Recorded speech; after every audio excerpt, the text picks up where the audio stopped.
States. Your government will not protect them. 2 years ago, to the day, Julian Assange was released from Belmarsh prison in the UK. For 5 years, Julian was psychologically tortured through solitary confinement. In the end, he agreed to sign a plea deal in which he was forced to say he had exposed wrongdoing the US government wanted to keep secret. David McBride, another political prisoner, remains locked up for truth-telling about Australia's involvement in war crimes in Afghanistan. A third political prisoner is Dan Duggan, who is awaiting extradition to the United States.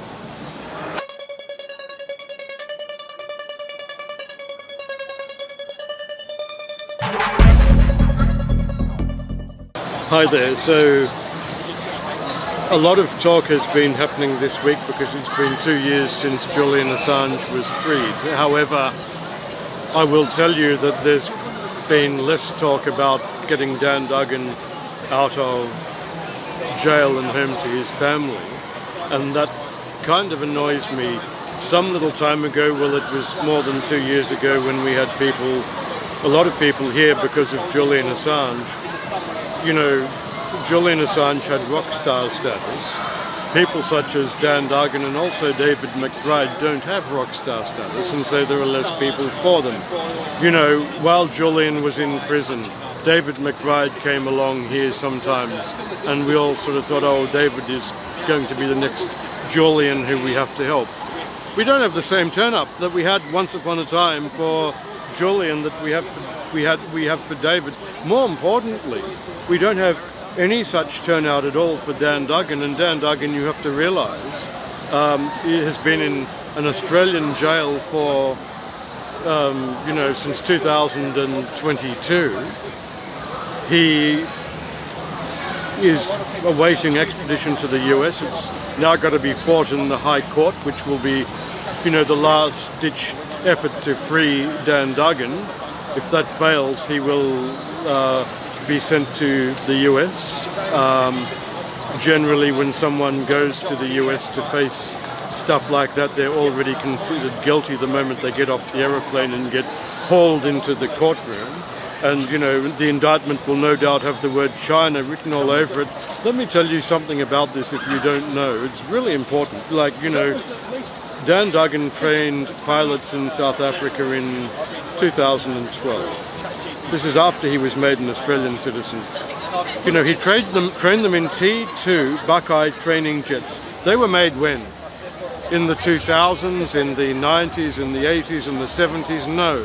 In the 1960s and in the early 1960s.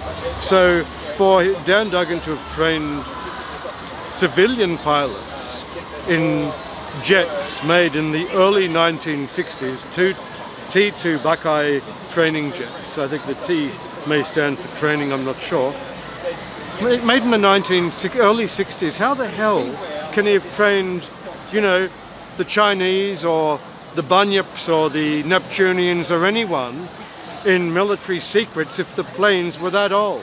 Okay, that is the first point. And you know, so the idea that he trained, you know, people to fly in jets made in the 60s and gave away military secrets in doing so is an extreme nonsense. The other point is, and it's a very important point, the US at one point wanted to say that Dan trained, you know, the Chinese pilots to land on aircraft carriers. There are no aircraft carriers in South Africa, so the USA is slinging as much mud as it possibly can at Dan Duggan, hoping some of it sticks, right? That's a disgrace. He's done nothing wrong. You know, they've bankrupted the family, from what I can understand, or at the very least they've frozen a property that they could have used to defend Dan. The US has had that property frozen. It's all a disgrace, and he's done nothing wrong. You know, he hasn't been in the military. When he did the training in 2012 with the pilots, he hadn't been in the military for at least 10 years or more. So even that means that, you know, his military knowledge was 10 years behind. But the fact that he trained them in planes made in the early 60s that's not a crime, that's just him going to work every day. I mean, so we need people to come back here, people who were once here, and help with this, and help with the whole campaign about freeing Dan Duggan. I'm an ex-salesperson, and I was doing that for many years because before I was kicked out and told I was too old to be working in sales pretty well. But I can tell you, when I come here, I pitch things. I pitch the points I just made to people about the jets being too old in the early 60s for anyone to be able to train, you know, pilots in terms of giving away military secrets. They're too old. There are no, you know, South Africa doesn't have aircraft carriers, so, you know, Dan couldn't have trained them to land on aircraft carriers. It's all nonsense, and so I tell people constantly, write to Albanese, write to Michelle Rowland, right? I sell it to people like an old salesman would, right? I sell it to people, write to the Attorney General and the PM, you know, sign the dandugganchange.org petition, you know. Dan Duggan out of McBride and Duggan is the most important because it's a desperate case now. We need people to sign, to do all these things, come along and help, right? You know, it's all well and good that it's 2 years since Julian was released, but that's just it, he's been released. He's not, you know, they could haul Dan Duggan to the US anytime after that High Court appeal finishes if it fails. And it's got to be, you know, we've got to do something about it. We need all the regulars back here, please. Thank you. Welcome to the 344th Julian Assange Sydney Town Hall gathering. Dan Duggan is a former US military pilot and an Australian citizen who is currently held in a maximum security prison in New South Wales because the US requested his extradition for allegedly training Chinese military pilots in South Africa. Back in 2002, Dan settled in Australia, marrying an Australian woman. The couple now have 6 children. After living in Australia for 10 years, Dan became an Australian citizen on the 26th of January 2012. Later in 2012, Dan worked briefly overseas training pilots at the Test Flying Academy of South Africa. Some of the pilots he trained in South Africa happened to be Chinese. In 2012, it was completely legal for Dan to train foreign military pilots.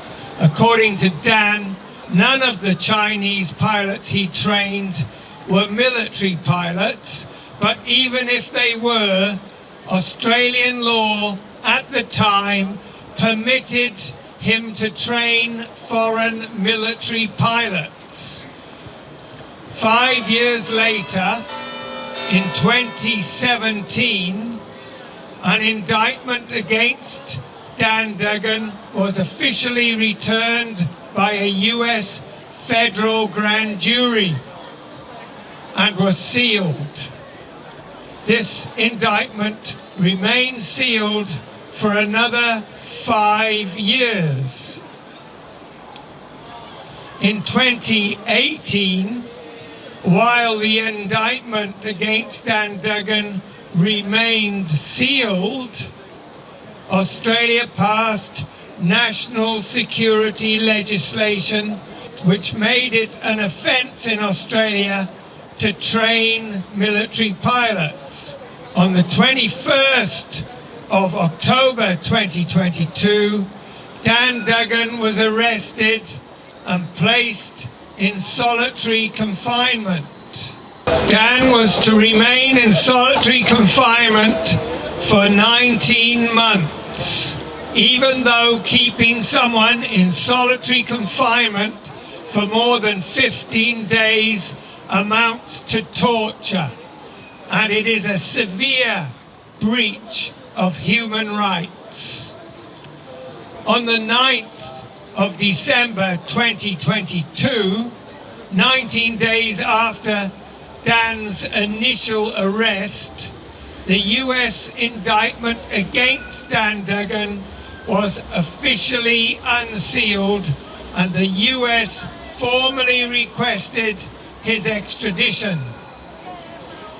The indictment alleged that Dan had trained Chinese military pilots in contravention of the US Arms Export Control Act. Given that training military personnel was not a criminal offence in Australia in 2012, Dan Duggan's lawyers argued that the extradition request didn't satisfy the condition of dual criminality. Dan's lawyers argued that the condition of dual criminality would require the alleged act to have been a crime in both countries at the time the alleged act was supposed to have occurred. However, the Australian Federal Court repeatedly dismissed this argument because under the Australian Extradition Act, dual criminality is assessed on whether the action was a crime in Australia at the time the extradition request was received, rather than at the time the action allegedly took place. Because the US extradition request was formally received after the 2018 national security legislation had been passed, the requirement of dual criminality was technically satisfied. If you think we live in a civilized country and that newly introduced laws wouldn't or couldn't be enforced retrospectively, you need to revise your thinking. While the Universal Declaration of Human Rights and common law both prohibit retrospective law enforcement, the Australian Constitution and the Australian Extradition Act permit it. Although in 2012 it would have been entirely legal for anyone to train military personnel from foreign countries, later amendments to Australian law allowed the Federal Court of Australia to decide that Dan Duggan could be extradited. Dan Duggan's family are appealing this grotesque decision. We should all be outraged by how our systems of governance have acted to allow and facilitate the violation of Dan Duggan's human rights. As members of the Australian public, we all need to stand up for Dan's human rights. We need to ask our government to ensure that the human rights of all Australians are protected, including ensuring that laws cannot be enforced retrospectively, and that nobody can be held in solitary confinement for periods that constitute torture. Any sovereign nation that affords its citizens a fair go should disallow all extradition requests that depend on the retrospective application of laws. Stand up for Dan Duggan. Stand up for Dan Duggan's human rights. Standing up for the human rights of others will ultimately help to prevent our own human rights from being violated. The Assange movement continues. Free, free, free the truth. Free, free, free the truth. Free, free, free the truth. Thank you. Explain monoculture. So I've just been asked if the Sydney Harbour sea monster can explain monoculture. Hi there, so we're being asked if the Sydney Harbour sea monster is monocultural. No, it's multicultural. There are all sorts of fish in the sea, sharks, dolphins, porpoises, whales, albatrosses, everything you can imagine. So I don't believe it's monocultural at all. It's multicultural. You had a question, sorry. Well, does the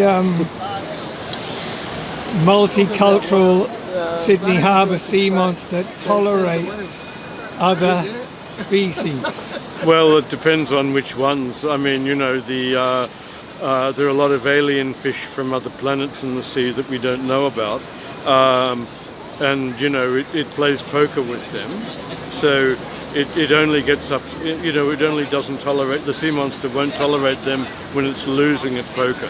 But apart from that, it's all fine, as I understand it. If they've got money, they'll gamble with them. Maybe so, yes. Or she. Yes. I don't know what you're doing with that, but anyway.